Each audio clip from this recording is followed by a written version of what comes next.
So this car, Range Rover Evoque, this is a bit of a bone of contention for many people in the Idaho 4 case, and because Kaylee Goncalves has one, so we're going to be talking about so if I had £1 for every time someone sent me an email and said Kaylee Goncalves has got a Range Rover Evoque and the only way she can have a Range Rover Evoque is if she's a narcotics dealer. She's in the world of narcotics. Now look, obviously we talk about Brian Koberger and the fact that Brian Koberger could be innocent. Could be guilty, could be innocent, we don't know. And I uphold my thought that there is nowhere near enough evidence out in the public eye that would enable someone who is not... You know, you can think he's guilty. I don't mean that it's wrong to think he's guilty. What I'm saying categorically is it would be wrong for an individual at this stage to say that they feel that Brian Koberger is guilty beyond a reasonable doubt and he would deserve to be put to death, for instance, based on what we know. Because again, I categorically state that there is nowhere near enough evidence, just this circumstantial stuff, that could be explained away.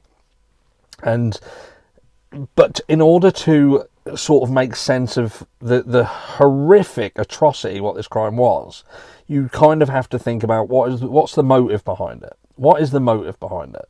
We talk about motive, we've talked about it over the last few days. And again, the only reason I'm doing this video is because I still get people who send me pictures of Kaylee Goncalves' car. Like, we've got one of these are shit, by the way. these are junk. I wouldn't buy one. I wouldn't buy one. I say that I've bought one, but you know, if they're a female's car, they're a bit of a hairdresser's car. They're like an Audi TT trying to be a Range Rover. Anyway, I digress. Point being, Kaylee Goncalves, the car doesn't prove anything. It doesn't prove anything. It doesn't prove anything nefarious. It proves that she could get finance because she was a student. She obviously weren't at an age where she's loaded herself up with mortgages and everything. And, you know, she was at the beginning journey of her life and she'd secured a job that I'm sure was going to be paying her a decent sum of money. You know, there's other questions regarding, you know... I don't know. I'm not going to get into it because we're talking about EcoShield and the fact that it would appear that back in March this year, Jack Showalter was potentially out in Las Vegas, and you know, and there was connections between that trip and EcoShield. But again, this is I don't know. I don't know anything about that. I've just been sent some information and sent some screenshots, so on and so forth. But I don't know. But with respect of Kaylee Goncalves having this vehicle and that being proof of some nefarious link to the criminal underworld is ludicrous. Now, could someone have been jealous? Could this have been a jealousy situation? Now, it's quite plausible that someone got jealous, but I think that would have been a little bit overkill to be jealous of potentially Kaylee Goncalves, and this turned into a 4-person massacre. So I'm not going... I don't feel that that's the point here. I don't feel that that's the issue that we have. I don't feel that that's got any part to play in it whatsoever. All I feel is that potentially this was very personal. It does have a personal feeling to me, but something very angry, and for this to be this much damage, the extent that this person went to prove a point, it does fit in line with mass murderers' mentalities.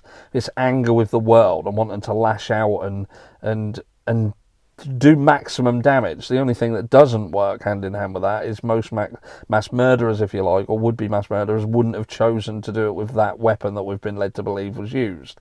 And they generally wouldn't have any consideration for their own life. It would be almost like a go out in a blaze of glory. Anyway, that's something that we'll talk about on another day. I just want to make this video, make it short, sweet, and just say, look, Kaylee Goncalves, the car situation doesn't prove anything. It doesn't prove that she was doing anything illegal, nefarious, and that's what led to it. And, you know, kids get finance all the time on vehicles. It's not unusual, and these vehicles are relatively cheap to buy. Relatively cheap to buy. And when you start taking them over 4 years, or whatever you guys do in America, it's not a very big monthly outgo, and especially if you haven't got mortgages, you haven't got children to feed, and your car is the absolute, your big commodity, you know, to show off. And she was proud, you know, she'd come down in order to show her friend, look what I've got. Proud moment for her. Let's not turn it into something completely nefarious, because I don't think it is. I'll catch you all in the next one.